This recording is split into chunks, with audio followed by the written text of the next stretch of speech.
O caso dessa Camilinha é outro elemento. O caso do Haitalo, que é o seguinte elemento. Sexualização precoce de crianças e adolescentes. Mas você vai falar, pô, Renan, mas isso acontece... Gente, sim, assim, a lógica em lugares muito pobres, especialmente pobres e urbanos, é uma divisão social entre dois tipões. A família crente, que se protege de tudo, então ela procura, vamos dizer, nos dogmas de uma religião protestante, do pastor tal, o que não fazer para se proteger, como núcleo, para tentar manter enquanto tradição a ideia do núcleo familiar tradicional. E do outro lado, a perdição total. Ok? É meio que isso quando você desenha a imagem da paisagem social de uma periferia. Entretanto, as estatísticas mostram que o número de mães solteiras só aumenta. O número de mães na adolescência diminuiu, com maior intensidade no sul-sudeste, entendeu, Riso? Mãe solteira diminuiu. Desculpa. Mãe na adolescência diminuiu no sul-sudeste. A intensidade dessa diminuição é menor no norte e nordeste. Mas mães solteiras como um todo aumentam, com maior intensidade em famílias mais pobres. O que isso gera? Este tipo de cultura, ela permanece, é uma cultura limitante. Você fala, por que uma cultura limitante? Não tem nenhum problema em ter uma mãe solo, não sei o quê, uma mãe solteira, não sei o quê. Não. Eu estou falando de estatística. Todo mundo pode levantar aqui exemplos anedóticos que vão contra, vamos dizer, a tendência. Então, posso dar um exemplo da minha irmã. Minha irmã é uma mãe solteira. Minha irmã, ela casou com um cara, não deu certo o casamento, o cara é um bosta. Mora com a minha sobrinha aqui no Brasil, uma excelente mãe, cuida muito bem da minha sobrinha. Minha sobrinha tem a atenção da família toda, minha sobrinha é uma menina super inteligente. Maravilhoso. Inclusive tem algumas participações na live aqui do Arthur, né? Nesse horário. Maravilhoso. Minha sobrinha não vai ter nenhum problema. Só que minha irmã é um exemplo, vamos dizer, específico.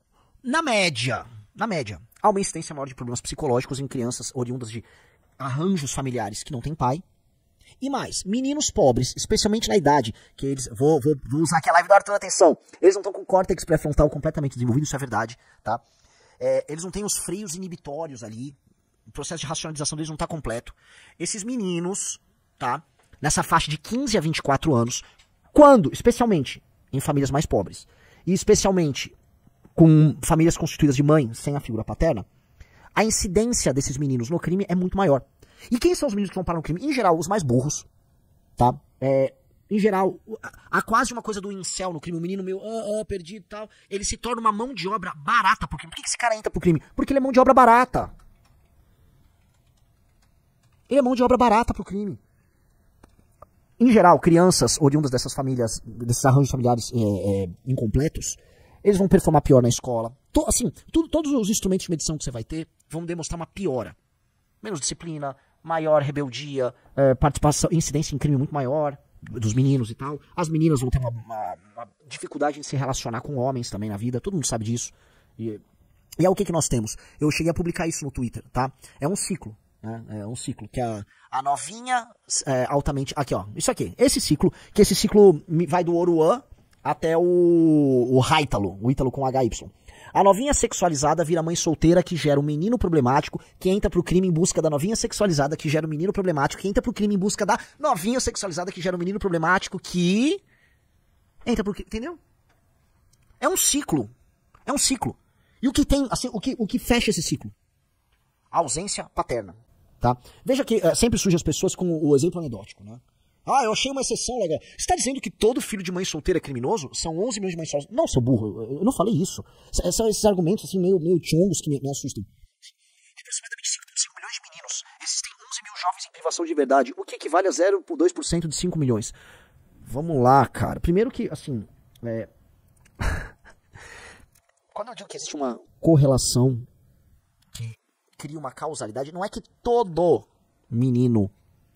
Todo filho de mãe solteira vira um criminoso. Mas quase todo criminoso é filho de mãe solteira. O Riso chegou a botar na tela, na outra live que eu fiz, a estatística da FGV tratando disso. Ela é acachapante. É acachapante. Então, naturalmente, é uma correlação. No caso, há praticamente uma causalidade que é mais forte do que o índice Gini, ou seja, que a desigualdade e a questão do PIB. Então, o que é o ponto, meu querido amigo Basílio, que estava falando isso? Por mais que você queira fazer esse apelo emocional e tal, as estatísticas não estão do teu lado. E você tem que aprender a interpretá-las. Né? Sabe aquela coisa assim? Holandeses, em geral, são altos. Aí o cara, você tá querendo dizer que todos os holandeses são altos? Existem holandeses que são baixinhos? Ó, veja só, esse dado dessa pesquisa da FGV de 2007, ela é acachapante, tá? Dos jovens presentes na FEBEM, 70% foram criados sem pai. É um tipo de correlação que você vai conseguir falar, isto tem um elemento de causalidade sim. A ausência da figura paterna é a ausência de uma figura em que o jovem se espelha. Então, pensa o seguinte, se o cara tem um pai presente na casa, ontem foi dia dos pais, né? Se o cara tem um pai presente na casa dele, tá? E o pai decidiu, foi uma decisão, não ser um vadio e ter uma ação responsável, não só com relação à mãe, mas com relação aos filhos, ele já tem um homem que é muito superior à média dos homens. Então, ter um pai presente é ele ter perto um homem que tomou uma decisão de compromisso com o núcleo familiar dele. É um sujeito que está comprometendo sua própria liberdade, que está comprometendo outras opções, tá? Em nome de um sacrifício que ele faz. Então, o garoto já tem um espelho. O garoto percebe ao longo da vida que aquela figura traz autoridade, pune, não permite que ele faça determinadas coisas, ao mesmo tempo que faz um sacrifício em nome dessas pessoas. Ou seja, aquele garoto tem um espelho de algo que é muito legal. E ele se sente amparado, ele não se sente sozinho. Isso ajuda muito a formar o caráter daquele garoto. Quando não está presente essa figura paterna, ele não consegue construir isso. E mais, a mãe solteira, às vezes nem percebe o mal que ela gera no menino, por exemplo, na sequência de relacionamentos horríveis que ela vai ter. Então, ela leva outros homens pra casa. Vocês já imaginaram como pra integridade psicológica do menino fica a situação de uma mãe, né, ele tem 8 anos, traz um marmanjo pra casa, o marmanjo vai, faz sexo com ela, às vezes nessas habitações precárias, nas periferias, a pessoa ouve a relação sexual, o menino ouve. Como é que é a cabeça do garoto? Como é que fica nisso? Aí é outro homem no outro dia, aí ela tá sempre à procura de uma relação, de um homem que vai dar certo. É muito difícil pro garoto. A formação, aquilo gera também uma revolta. Então, o arranjo familiar incompleto é uma das causas fundamentais da violência. Ao mesmo tempo, esse mesmo arranjo vai gerar uma menina que tem graves problemas de autoestima, não tem a referência do pai, não teve o amor paterno, não sabe lidar com a aprovação masculina, né? Aí talvez ache que quando ela começa a desenvolver, vamos dizer, um corpo mais feminino, ou seja, ela entra na adolescência, começa a ter seios e tal, ela começa a achar que aquilo é uma moeda para ela ganhar a atenção de outros homens, a atenção que ela não teve do pai, porque o pai foi ausente. E aí essa menina, né, ela se torna um objeto de desejo daquele menino que já é problemático, e aí estamos falando de uma sociedade complicado, que as pessoas já não têm educação, o Estado já é fragilizado, essas pessoas têm poucas referências, e a hierarquia social, ou seja, os estratos sociais bem montados ali, que estão ali naquela social, tem no topo o traficante, as referências do traficante, o rapper, o jogador de futebol, que não são grandes referências pra porra nenhuma. Não são grandes referências pra nada, são referências de merda. Então aquele garoto tá com um sistema referencial completamente distorcido, aquela menina na fase da adolescência, tá, hormônios bombando, buscando atenção e validação. Aí aquele garoto quer, de um lado, mostrar status social, seja ganhando um pouco mais de dinheiro, seja entrando pro crime, e ela usa a moeda social dela, que envolve sexo, pra também crescer dentro daquela escala social, aquela pirâmide social específica. Ambos saem totalmente prejudicados. Mas a cultura, tô falando aqui um sistema de relações sociais, a cultura ao redor desse sistema de relações sociais, ela reflete isso. A música vai refletir esse sistema de relações sociais. Então quem é a novinha? Repararam, quem é a novinha nas músicas do funk, do rap? A novinha consiste de uma moça na adolescência que está sempre impressionada ou passível de ser impressionada pelo status adquirido pelo eu lírico, que é sempre um homem. Então o eu lírico é um homem e ele em primeira pessoa conta como ele tem uma arma, como ele tem ouro, como ele tem um carro, como ele tem uma moto, como ele tem dinheiro, como ele é temido. E com base nisso, a novinha pessoal, ela representa milhões de camilinhas, milhões de novinhas. Essa novinha pessoal, ela se impressiona e ela fica sexualmente atraída por ela. Não apenas ela, mas as novinhas, a coletiva, porque elas vêm em ninhada, né? Elas são um coletivo. Então, essa dimensão, tá, que vem se repetindo num processo nas periferias das grandes cidades há muito tempo, é uma dimensão social falida, que cria arranjos sociais, assim, perversos, e que precisa ser destruída. E aí, quando a gente fala, vou voltar, porque não sei se o vinheteiro ainda tá aqui, mas maravilhoso que ele tá aqui. O vinheteiro, quando ele fala, né, isso não dá, tal, o vinheteiro, quando ele chama de fezes esse arranjo, ele não tem medo de falar isso. Ele atrai pra si, né, muita gente atacando, falando merda, mas a gente precisa entender, como é que você valida a manutenção desse sistema de relações sociais ruins? Validando culturalmente os elementos culturais que são, vamos dizer, fruto desse arranjo. Então quando você fala, não, é muito legal o programa da Regina Casé, que ela conta aquela realidade. Não, nós precisamos respeitar lá o funk do MC não sei quem. Não, o MC Latrocínio tem um ponto. Não, o MC Latrocínio não tem um ponto nem artístico e muito menos cultural ou político. Aquilo é um mero reflexo de uma estrutura social que tem que deixar de existir. E essa estrutura social tem que deixar de existir. E a gente tem que parar de falar que não tem que deixar de existir. Tem que deixar de existir. Gravidez na adolescência tem que deixar de existir. Baile funk tem que deixar de existir. O funk enquanto cultura, essa cultura de gueto e sexualização, tem que deixar de existir. Ei, não, mas você não gosta do ritmo do rap? Não, eu adoro o Kanye West. Adoro, eu acho musicalmente bem interessante, mas eu acho que a temática subjacente a essa produção aqui no Brasil está fazendo muito mal para as pessoas. Assim que outra coisa está fazendo muito mal. O cara que embucha e foge, a mina que se sexualiza precocemente, um monte de minhoca na cabeça dessas garotas. Entendam uma coisa. Esse tipo de coisa se quer. Porque aí você começa a misturar também elementos políticos, político-ideológicos, né? Alienígenas para esses jovens. Esses jovens não dispõem de material para isso. Quem aqui assistiu o filme Taxi Driver? Ó, um cara botou, discurso racista e elitista, Renan. Luiz Davi vai tomar no seu cu. Tá? O filho de uma família de classe média alta aqui em São Paulo, tá? Ele tá estudando numa escola decente. Os pais não vão permitir que ele se submeta a esse tipo de subcultura. No máximo, esteticamente, ele botou uma bermuda maior e tal. No fim, ele vai estar estudando numa escola boa. A filha dele não vai embuchar na adolescência, tá? Eles vão acabar entrando numa faculdade boa. Podem até defender se eles forem à esquerda. Olha só que eu tô com uma mentalidade moderna e tal. E depois, eles vão se adequar a uma economia de consumo, enquanto pessoas mais produtivas, e a vida vai seguir, tá? Eles não serão reféns dessa cultura merda, tá? Coisa de burro ficar falando isso. É uma cultura merda, ela não leva a nada. Assim, eu falo aqui como um cara que, eu disse, eu adoro o Kanye West. Mas a cultura de gueto nos Estados Unidos gera um efeito similar. Como pode, a gente precisa colocar aqui, como pode uma sociedade tão rica quanto a norte-americana fazer com que uma parte importante da população, especialmente os negros, estejam sempre numa posição de inferioridade? Não dá pra só explicar, é o racismo. Não é. Cara, o Thomas Sowell, eu falo isso, o Walter Williams, você vai pegar grandes abordagens sobre isso. A destruição do núcleo familiar, a dissolução do pátrio poder do homem negro, o fim, inclusive, daquelas comunidades que a gente sabe, comunidades altamente religiosas. E aí o boom que você teve nos anos 60, aí a ideia que especialmente a esquerda teve, tipo, não, vamos cuidar dessas mães solteiras. Você teve um incentivo à mãe solteira. A própria cultura de gueto também que justifica isso. Isso acaba incidindo sobre eles, de uma maneira diferente que incide, por exemplo, sei lá, um imigrante indiano que chegou. Chegou um imigrante indiano pobre também e tal, o cara acende de uma maneira diferente. Então, há um elemento cultural muito forte que sabota essas comunidades. Um cara falou, troca o exemplo, Kanye é nazi. Não, nazi é o... Como é que ele virou o nome dele? O Ye é nazi. Eu gosto do Kanye West lá do período do Life of Pablo, tal, adoro ele. Se nós não entendermos que nós temos que ter uma postura, e eu cito novamente o texto do Eduardo Pessoa nessa edição da Valete, Pessoa do Novos Clássicos, ele escreveu sobre um novo... É necessário um paternalismo... Qual tem? Um paternalismo profundo. Né? Foi muito legal que ele usou esse termo paternalismo, porque eu tô falando agora da presença paterna, né? E a gente tá falando de Bolsa Família aqui, mas veja, paternalismo enquanto o Estado tá a postura do pai ausente. E veja, eu já vi muitos críticos, né, do feminismo, e eu me alinho a eles, falando que a mulher casa com o Estado. A mulher tem um filho, o marido não fica presente e a mulher casa com o Estado. Pois bem, a ausência do pai leva a maioria dos jovens presos ao mundo do crime, diz pesquisa. Pesquisa realizada em Dourados está sendo reproduzida em todo o Brasil. Delegado alerta para o distanciamento dos pais e filhos durante a pandemia. Tá? É meio óbvio. Ó, a ausência do pai foi determinante para levar 92% da penitenciária estadual de Dourados ao mundo do crime. As pessoas falam, a correlação não é causalidade, mas se você bota o teu cérebro para funcionar, você sabe que tem causalidade aí também. E tem mais coisas, né? Vamos dizer, a mãe que se relacionou com um cara muito ruim, que não tá nem um pouco presente, ela tende a adotar comportamentos que não são muito louváveis do ponto de vista da administração das suas relações sociais. Nossa, agora eu falei de uma maneira muito, né? E isso tem consequências. Isso tem consequências sobre esse jovem, tá? Esse jovem realmente está inserido num mundo muito complicado.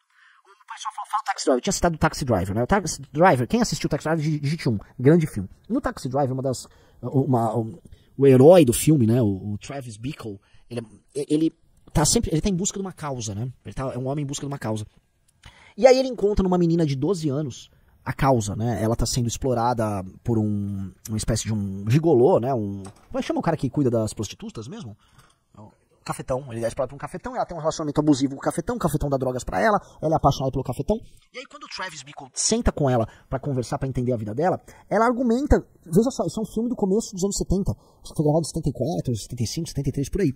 Ela argumenta que não, agora as mulheres estão liberadas, agora eu posso ser o que eu quiser e tal. Já naquela época, aquele tipo de argumento ideológico estava presente na briga que ela teve com os pais ali no filme, e no distanciamento que ela teve, que fez ela ir pra cidade, e no fim ela terminou virando prostituta na adolescência, né?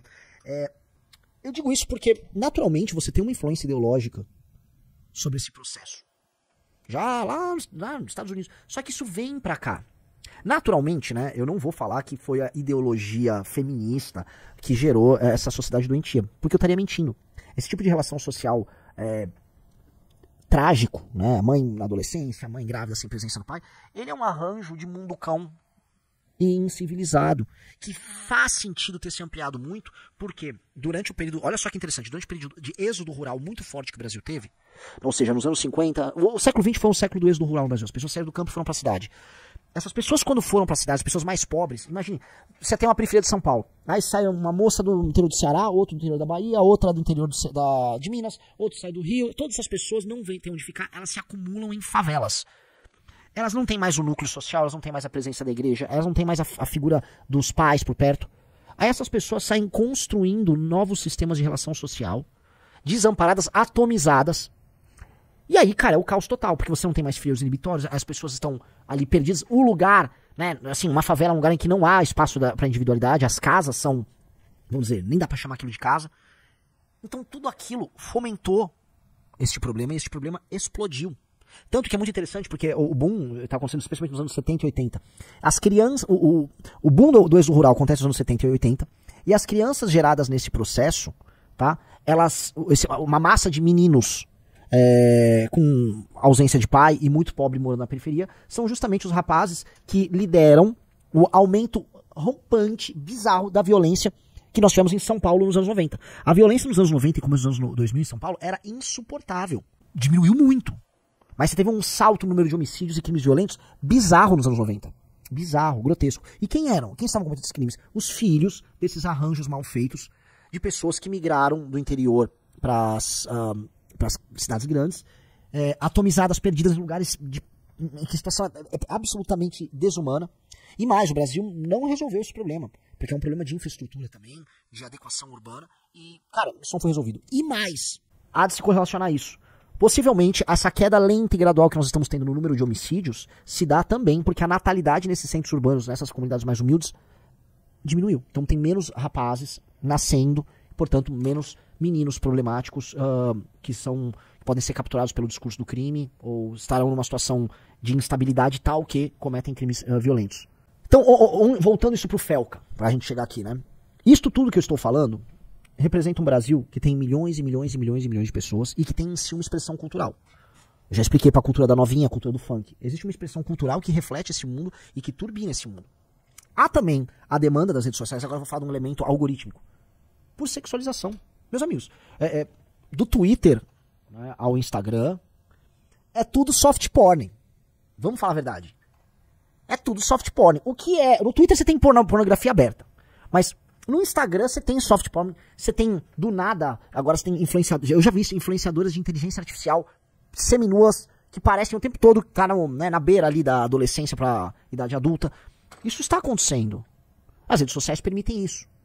E aí você tem uma massa de meninas querendo atenção, usam as redes sociais para validar atenção, e aí você vai ter complexos de influenciadores, que é o caso desse Ítalo, né? Que criam, vamos dizer, entretenimento pro povo baseado nisso. E o povo assiste. O lance é, as pessoas estão assistindo isso há anos. Nunca deram a mínima pra isso. Por quê? Porque é naturalizado na realidade delas. E esse é o ponto que eu quero chegar. O que o Felca revelou que todo mundo já não sabe que existe? Talvez as pessoas estão agora indignadas. Nossa, mas isso acontecia. Poxa, agora tem um nome, tem um cara pra apontar. Sim, esse Haitalo é um pervertido, vagabundo.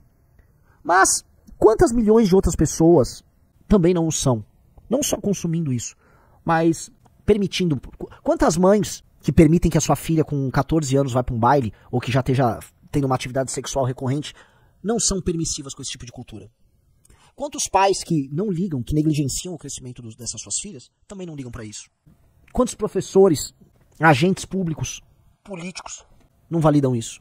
Quantos homens adultos que não saem com essas meninas menores de idade que não validam isso? Essa é a regra. Isso é a regra nesse país horrível que a gente mora.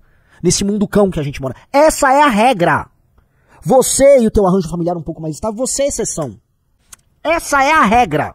E a cultura mainstream no Brasil te faz achar que é bonito isso. Te pediram pra achar que funk é legal. Que não, olha só, Regina Casé disse que a cultura da favela é uma cultura precária. E ela não vai produzir nada além de pobreza. Pobreza, violência, arranjos sociais infelizes. essa lógica que eu tava descrevendo pra vocês não vai gerar uma massa de cirurgiões, uma massa de pessoas aptas a lidar com a inteligência artificial. Não vai gerar. Não vamos ficar fingindo. Não vai adiantar. Ah, fiz uma grande escola. Se não tiver autoridade na escola, mas muita autoridade na escola, porque você vai ter que reverter esse processo de cultura de leniência com tudo, com os comportamentos sexuais, com atividades criminosas, com tráfico de droga, um certo relaxo e falta de expectativa, a ausência dos pais, a falta de um horizonte mais ambicioso para a própria vida que os pais não estão dando. Você vai ter que reverter isso com muita autoridade. Muita autoridade. Professor, autoridade, escola, autoridade, proteção, amizade, acompanhamento com esses jovens. Você vai ter que entregar para eles, né, o que a pessoa fala ali, esse paternalismo profundo. Que não vai ser só um cartão do Bolsa Família que é o que dá. Ai, dá um pé de meia pra esse negócio. Vai pro inferno, a Tabata e a merda do pé de meia dela. Vá pro inferno 1000 vezes a Tabata e a merda do pé de meia. Isso não resolve bosta nenhuma. Troque todos os programas assistenciais pra esses jovens por autoridade e exemplo. Troque tudo por autoridade e exemplo. E se puder, dar autoridade e exemplo numa escola com infraestrutura, com uniforme bom, entregando autoestima, autoridade e exemplo, aí você tem ganhos em escala. Primeiro de tudo na redução da violência. Em segundo, em aumentar a produtividade. Em terceiro, em detectar ali naquela comunidade os talentos, tem que tirar de lá e levar para outros lugares. É por isso que a gente sempre falou. Primeiro, prendeu, matou. E segundo, bandeira, quartel, escola. Bandeira, autoridade do Estado tá aqui, bandeira do Brasil. Quartel instalado, acabou. Não vai ter crime aqui. A polícia vai estar participando da tua vida. E 3, a escola como um elemento agregador que vai pegar essa massa de jovens perdidos, que costumam ser a matéria-prima do crime, e elas, na verdade, não vão ser vistas mais como, vamos colocar aqui, como um passivo social. O jovem de periferia é entendido pelo Estado brasileiro e pelos formuladores de políticas públicas como um passivo social. Não adquirem produtividade, vão ter subemprego, uma parte acaba caindo no crime, viram depois um preso previdenciário, um preso na assistência social. Os formuladores de políticas públicas pensam assim. Essas pessoas têm que ser tratadas como ativo. E como você tem que investir, né? Aquela pessoa existe, você vai ter que investir nela. E a base tá ali. São nesse período formatório da personalidade, que vai até os 20 anos de idade, tem que estar presente. Se o pai não tá presente, porque o filho da puta embuchou uma Cleidiane e o filho da puta largou ela e deixou ela na mão, você que mora no Brasil e que não pertence a Rio, você vai ter que entender a seguinte coisa. O Estado brasileiro vai refletir a sua visão de mundo, portanto, a visão de mundo que vai estar presente é a visão de quem vive a família estruturada. Você entendeu? Não de quem vive a família desestruturada. É a visão de quem vive um Brasil da produtividade, da construção de capital. E não de quem vive a vida dessa desconstrução eterna. E o Estado vai ter que reforçar essa visão e alterar a base com base nisso. É isso. Isso é um compromisso de classe social. É um compromisso de classe, de puxar as pessoas pra cima. Esse é um compromisso. Porque tudo isso é aberrante? É. Mas entendam, tá? Não tem ninguém puxando a orelha da Camilinha. Ela não tem pai. Não tem ninguém puxando a orelha dessas... Não tem ninguém. Um cara como o Ítalo, o correto dele era, né? Não vou falar, tem que ser cuidadoso, né? Já estavam tentando me cancelar aí do Emílio, né? O Eduardo mandou, as mulheres também não são apenas vítimas de canalhas, elas muitas vezes escolhem homens que dão todos os sinais de serem canalhas. Lógico! Lógico, em geral elas não tiveram pai, esse que é o ciclo. Porque o meu problema é o seguinte, eu já falei pra vocês, eu tenho alguns problemas com o Red Pills, eu sou um cara machista. Eu acho que no final a culpa é sempre do homem. Porque o elemento ordenador é masculino. Então a culpa é do homem. A culpa é do homem. Ah, ela tem agência, ela tem capacidade de tomada de decisão, e com essa agência ela poderia, vamos dizer, ter uma... pois é, mas assim... O responsável é o pai mesmo, cara. O pai é um filho da puta. Quando eu vejo esses discursos, tipo, não, a sua culpa é mais dela... Olha só, cara. Eu sou machista, cara. A responsa é do homem mesmo, tá? O Emanuel Renan Feminista, eu sou machista. Eu acho que quem decide essa porra é o homem. O culpado é o homem e o responsável é o homem. Caralho. Aí o cara tem que ser homem. Agora o homem brasileiro quer ser vagabundo, né? E aí, né? E aí ela escolheu o Zé Droguinha. Que uma mulher que escolheu o Zé Droguinha não teve pai pra explicar. Curta, se inscreva agora e comente para ajudar o canal a crescer. Compartilhe esse vídeo e espalhe a palavra.